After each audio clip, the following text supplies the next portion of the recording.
When Allah wants you to get something, to achieve something, or to give you something, nobody can stop it.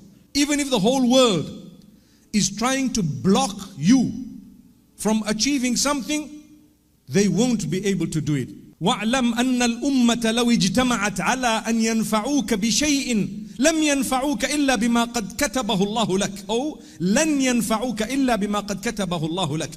If the whole nation gets together to benefit you, they won't be able to benefit you except with that which Allah has written for you. And the opposite also is in the same hadith. The Prophet Muhammad sallallahu alaihi wasallam is telling us that if the entire ummah, the whole nation, gets together to harm you, they will never be able to inflict any harm upon you unless Allah has written it against you.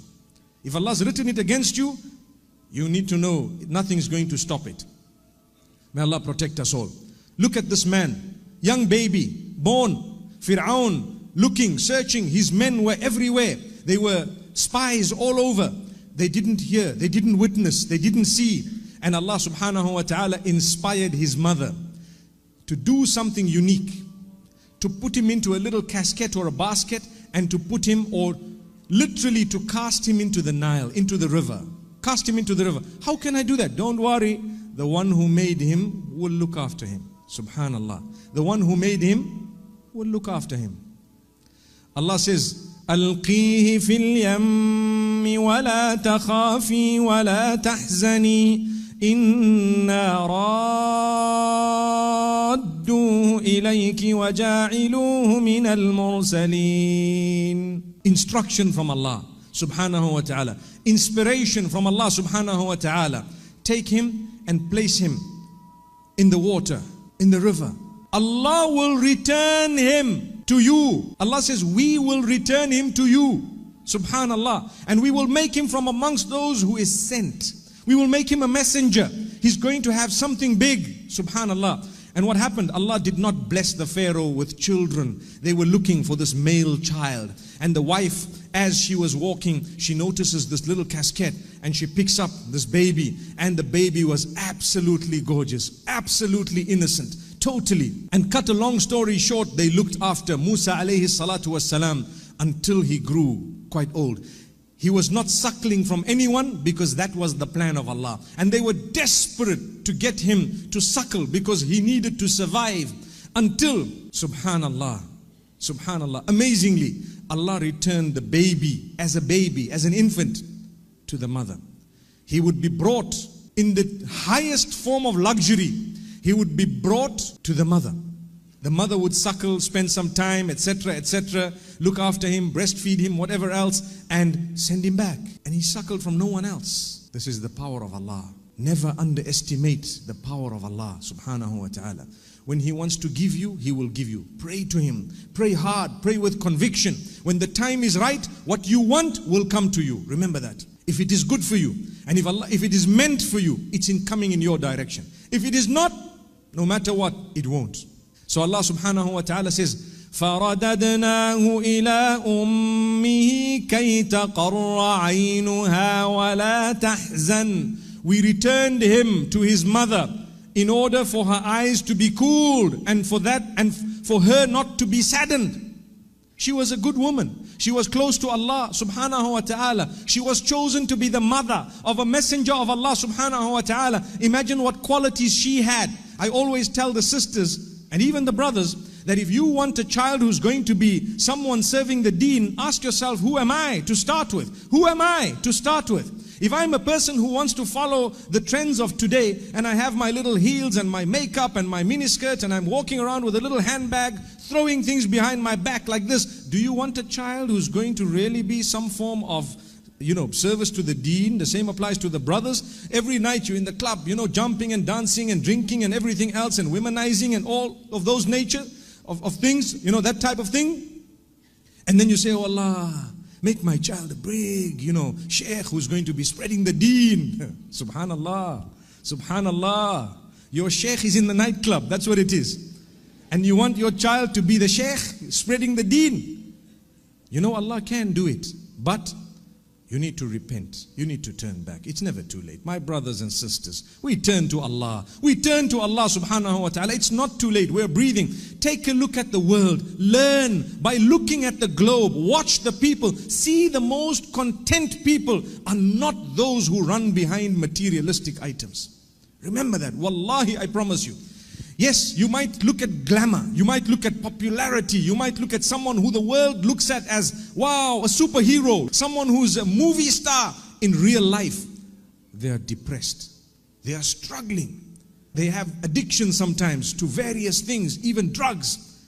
They suffer with problems, they are bipolar. Look at so many of these pop stars popping one after the other, pop, pop, pop, pop. Have you seen that? That's why they're called pop stars. May Allah subhanahu wa ta'ala help us. My brothers and sisters, we need to serve the ummah. We need to have a concern for the next generations. We need to serve Allah so that at least in our progeny, when they watch us, do you know the most powerful way of relaying the message is for them to follow by example. When you are fulfilling salah, when you dress in a specific way, your child who cannot yet speak in your language, who cannot yet communicate properly in your own system, will fight to dress the way you dress, just because that is the plan of Allah subhanahu wa ta'ala. If you fulfill your salah constantly, your child will be found in sujood before they can even walk. Do you know that? Why? Did you talk to them? No, it was Allah's way of telling you, look, if you are good, inshallah, by the will of Allah, they will have a good upbringing. What they do beyond a certain age becomes between them and Allah. Once you arrive at a certain point, it's now your life. I looked after my children up to a certain age. An example, just an example. I'm not talking about myself, but I'm saying, if I look after my children for a certain age, up to a certain age, beyond that, if they end up dwindling left and right, I can always say, Ya Allah, I offered them the best. I still make dua for them. I will still guide them. But now they're independent. They are doing things. It's up to them now. It's between you and them. Ya Allah, guide them. Subhanallah. I can try. When I say I can guide them and Allah guides them, two different types of guidance. One is ad-dalala wal-irshad. One is to show them the way. I can show them the way, to say, look, this is the way. But at-tawfiq is from Allah. The guidance in the sense that to bring them onto the path is from Allah. May Allah bring our children on the path. And before that, may Allah bring us on the path and keep us steadfast. Remember, when you follow your faith, considering it an honor to follow your faith, that is when you have achieved something. But when you follow your faith, considering it a burden, yes, you may be following, but you will not achieve the true benefit of the entire package. People fulfill salah. When you fulfill salah, you're lazy to do it. You're just doing it because, hey, you know what, I'm scared. I don't want to be punished. Okay, fair enough. Your salah may be done.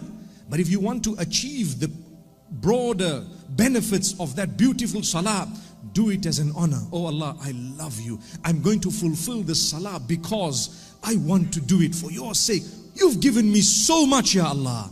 Amazing. My brothers and sisters, getting back to the Pharaoh, Musa alayhi salatu wasalam brought up in this home, going back to his mother. I want to draw another lesson for us all. Sometimes we are separated from our loved ones. Agree? Whether it's your child after a divorce, whether it is someone prior to divorce, maybe your husband had to go and work somewhere, maybe you had to go somewhere, maybe something happened, you were separated for some reason. Sometimes the separation is caused by a third party, intentionally. This story of Musa alayhi salatu wasalam, the lessons, the ayat, the lessons we learn, it consoles those who are separated from their loved ones, saying, Inna raddu ilayk, we will definitely return him to you. If Musa alayhi salam's mother was told that by Allah, I'm sure Allah can return to us our loved ones. May Allah subhanahu wa ta'ala unite us with our loved ones. Sometimes we are separated through death. Do you know that? Death has separated me from my loved one, for example. Or a child, or a parent, or a brother, a sibling, someone you really care for, you really love. Don't worry. وَالَّذِينَ آمَنُوا وَاتَّبَعَتْهُمْ ذُرِّيَّتُهُم بِإِيمَانٍ أَلْحَقْنَا بِهِمْ ذُرِّيَّتَهُمْ. Allah speaks about how He will allow your family members to join you in the hereafter, on condition that you all believed. On condition that you all believed. You need to try to earn the pleasure of Allah.